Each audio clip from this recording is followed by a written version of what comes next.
You're in bed. The lights are off. You are by every measure that matters, ready to sleep. And the door is open, not wide open, a few inches. Enough that a strip of hallway is visible from where you're lying, and enough that some part of you has quietly refused to switch off until it is dealt with. So you get up, you close it, you get back into bed, and something settles. If you know that feeling, you know it is not really about the door. Something in you was still running, and the click of that latch turned it off. Now here is the strange part. Somewhere else in the same building, possibly in the same bed, there is a person who cannot sleep with the door shut. For them, the closed door is the thing that keeps them awake. They need the gap, the strip of light, the sound of the house still existing on the other side. Both of these people are completely certain. Neither can explain why. I want to take that apart. Because underneath it is a genuine and measurable piece of neuroscience, an idea from environmental psychology that explains almost everything about how humans choose where to sit and sleep, and a reason to close your bedroom door that has nothing whatsoever to do with psychology. That last one is the reason I made this video. Fire researchers have spent the better part of a decade trying to get people to hear a set of numbers about this exact habit, and most people have still never heard them. I will come back to it near the end, because it turns this from a preference into something rather more useful. Start with the situation your brain is actually in when you go to sleep, because we tend not to think about it clearly. Sleep is the most defenseless thing you do. For somewhere between 6 and 9 hours, you become unresponsive. You cannot see approaching threats. You cannot hear most of what happens around you. You cannot run, and you cannot make decisions. You are lying still in the dark, unconscious for roughly a third of your entire life. Every animal that sleeps has had to solve this problem. Some sleep in trees, some sleep in burrows, some sleep in groups with staggered shifts so that somebody is always awake. Dolphins and some birds do something more dramatic, still resting one half of the brain at a time, so that a portion of them never fully switches off. Humans solved it with architecture. We put walls around ourselves, but a wall with a hole in it is not a wall, and a doorway is a hole in a wall. Now, does the brain actually care? Is any of this measured, or is it just a nice story? It is measured, and the measurement is remarkable. In 2016, a team at Brown University published a paper in the journal Current Biology with a title that gives away the finding. Night watch in one brain hemisphere during sleep. Masako Tamaki, G1 Bang, Takeo Watanabe, and Yuka Sasaki were investigating something sleep researchers had complained about for decades. It is called the first night effect. When you sleep somewhere new, a hotel, a friend's spare room, a sleep laboratory, you sleep badly, so badly and so reliably, that researchers routinely throw away the first night of data and only use the second. Everyone had treated this as a nuisance. This team decided to treat it as a result. Using a combination of scanning techniques with unusually high resolution, they looked at what the brain was doing during that disrupted first night, and they found an asymmetry that should not have been there during deep sleep. One hemisphere was sleeping less deeply than the other. The difference showed up specifically in a network of regions that is normally quiet during deep sleep. One side had shallow or slow wave activity. One side was, in effect, closer to the surface. They then tested whether that shallower side was doing anything useful, or whether it was simply broken sleep. They played sounds to sleeping participants, mostly ordinary, repetitive beeps with occasional odd ones mixed in. On the first night, the more vigilant hemisphere responded more strongly to the odd sounds than the other hemisphere did. Then they ran a third experiment. They asked sleeping participants to tap their fingers if they heard something. On night 1, more people were woken by sounds delivered to the vigilant hemisphere than to the other, and their reaction time from odd sound to response was faster on night 1 than on night 2. Faster, specifically because they woke up sooner. The vigilant half was getting them out of sleep more quickly. The researchers described what they had found as a night watch. Think about what that means in an unfamiliar room. Your brain does not simply sleep worse. It allocates part of itself to guard duty, keeps that part shallower than the rest, and uses it to wake you faster if something unexpected happens. You have almost certainly experienced this without knowing what it was. The first night in a hotel where you woke at every sound in the corridor. The night at someone else's house where you lay there hyper-aware of a boiler you had never heard before. That was not you being fussy. That was a system, running as designed, doing exactly what it evolved to do. And the important part for our purposes is this. If your brain runs a security assessment on unfamiliar rooms, then your brain is running a security assessment on rooms, which means the features of the room are inputs, which means a door is an input. So what makes a room read as safe? There is a framework for this, and it comes from an unlikely place. In 1975, a British geographer called J. Appleton published a book about why humans find certain landscapes beautiful. His theory was that aesthetic preference is inherited from survival preference. We like the places that would have kept our ancestors alive. He proposed that the ideal environment offers two things at once. The first he called prospect, a clear view, the ability to see what is coming across open ground. The second he called refuge, somewhere to be concealed and protected. Something solid at your back and limited ways in. The combination is what people reliably prefer. Sitting with your back to a wall in a restaurant facing the room, choosing the table in the corner. The elevated cabin looking out over a valley, a view from inside something. Now apply that to a bedroom at night. Prospect is gone.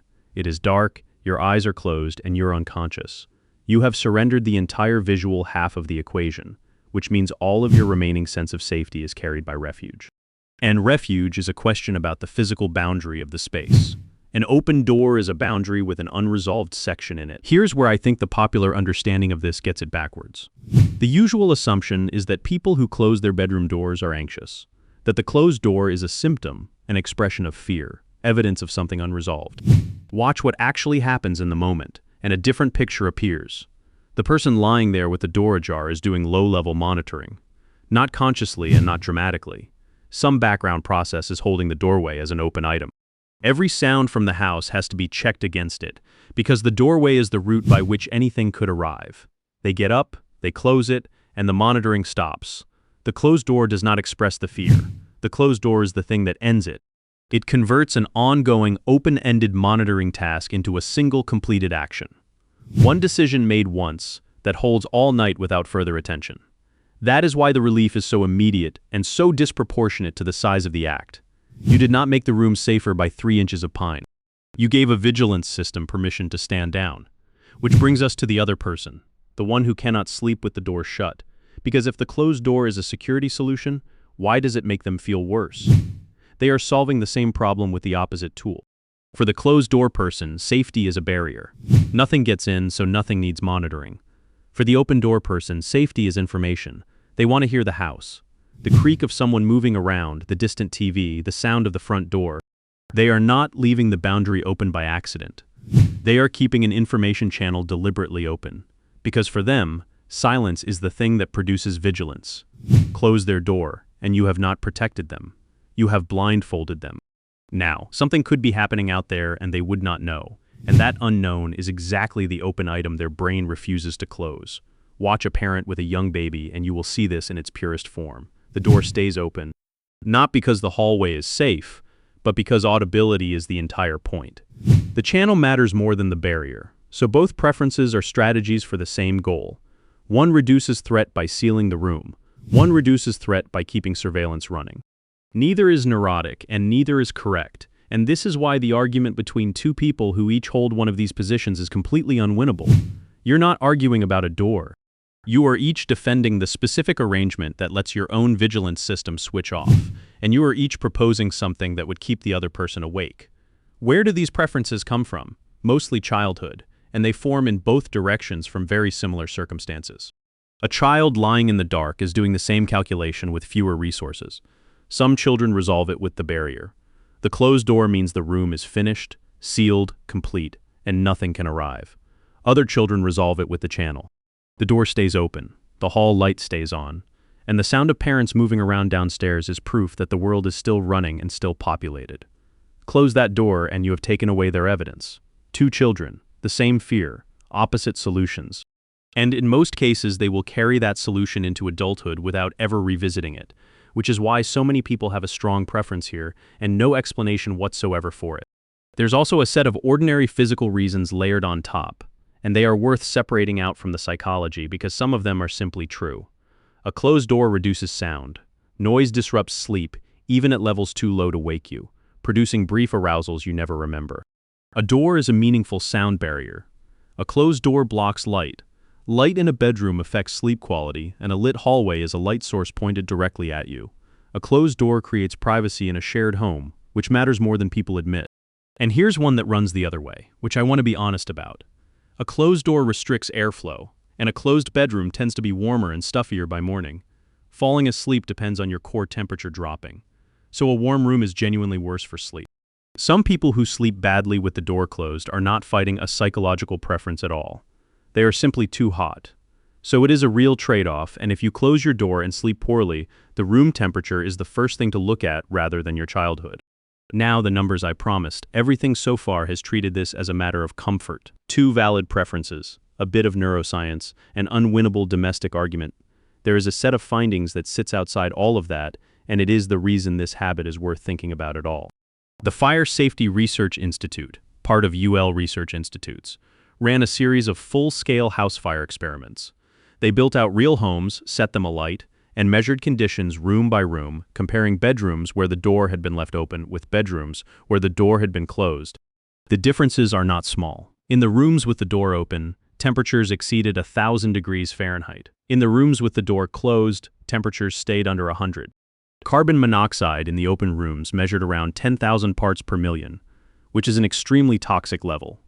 In the closed rooms, it sat at roughly 100. Oxygen in the open rooms dropped to around 8%.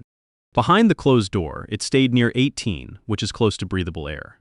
Steve Kerber, who directs the institute, described the difference plainly. A person could stay alive in a room with a closed door considerably longer. There's a piece of context that makes this urgent rather than merely interesting. 40 years ago, if a fire started in your home, you had something like 17 minutes to get out. Today that figure is around 3 minutes or less. The reason is that modern homes are built and furnished differently. Synthetic materials burn faster and hotter and produce more toxic smoke, and open-plan layouts let fire and smoke move through a house with very little resistance. 17 minutes is enough time to wake up, work out what is happening, and act. 3 minutes is not. 2 more figures worth knowing. Around half of all house fire deaths happen between 11 at night and 7 in the morning, which is precisely the window when everyone is asleep and doors are in whatever position they were left in. And in the Institute's own survey, a large share of people said they do not close their bedroom doors at night, mostly because it has never occurred to them that it would matter. So the closed door people have been doing something correct for reasons entirely unrelated to the reason it is correct. They were solving a vigilance problem and they accidentally installed a fire barrier. If you're an open door person, I'm not going to tell you that your preference is wrong, because the psychology behind it is real and sleep matters. But this is worth knowing. And it is worth knowing specifically about children's bedrooms, because a child's closed door buys time that a parent may not otherwise have. The compromise most fire services suggest is a smoke alarm inside the bedroom as well as in the hallway, so that closing the door does not cut you off from the warning. That way the sound gets through even when the smoke cannot. One more thing worth saying gently, and then I will finish. For most people, the door thing is a preference. You close it, you feel settled, you sleep. For a smaller number of people, it stops being a single action and becomes a sequence. Closing it, then checking it again, then lying there and still needing to get up and confirm it. The relief arrives and then drains away, and the checking has to be repeated to top it up. If that describes your nights, it is worth mentioning to someone qualified, not because there's something wrong with you, and not because closing your door is a problem. The difference worth noticing is whether the action settles the question or whether the question keeps reopening, because a thing that has to be redone every few minutes is doing a different job than the one it appears to be doing. Here's the reframe worth carrying out of this. You have probably assumed that your door preference is a quirk, a small piece of personal weirdness on the level of which side of the bed you sleep on. What it actually is the visible output of a system that has been running since long before you had a bedroom. Your brain has never stopped assessing where you sleep. It allocates a portion of itself to watch over you in unfamiliar rooms. It reads the boundaries of a space, and it will not let you fully switch off until it is satisfied. The door is simply where you happen to have set the switch. And the person on the other side of that argument, the one who needs it open, has not set their switch wrong. They have wired the same system to a different input, for reasons neither of you chose. Decided in a dark bedroom about 30 years ago. That is the cue most people miss. If you're a door-closed person or a door-open person, leave a comment and tell me which, because I would like to see the split. Subscribe to Psychology Q, and I will keep showing you the signals hiding in plain sight.